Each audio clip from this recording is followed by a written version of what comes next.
AP PCC chief YS Sharmila Reddy కోస్తాలో నీట మునిగిన పంట పొలాలను పరిశీలించారు. ఈ సందర్భంగా షర్మిలారెడ్డి దాదాపు నడుముల లోతు నీటి ప్రవాహంతో ఉన్న గోదావరిలోకి దిగి నిరసన తెలియజేశారు. పశ్చిమ గోదావరి జిల్లా తాడేపల్లిగూడెం నందమూరు గ్రామంలో నీట మునిగిన పంట పొలాలను పరిశీలించిన ఏపీసీసీ చీఫ్ వైఎస్ షర్మిలారెడ్డి పంట నష్టపోయిన రైతులకు పరిహారం ఇవ్వాలని డిమాండ్ చేశారు. నడుంలోతు నీళ్లలో దిగి వినూత్నంగా నిరసన తెలియజేయడం చూసిన స్థానికులు షర్మిలను తండ్రికి తగ్గ తనయురాలుగా చర్చించుకోవడం విశేషం.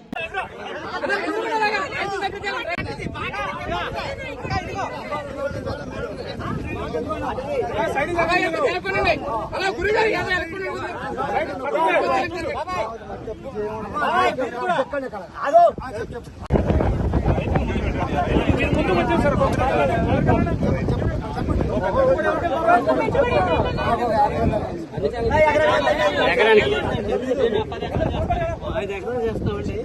మాకు దగ్గర 15,000 చొప్పున అవుతుంది. ఇప్పుడు కొనుగోలు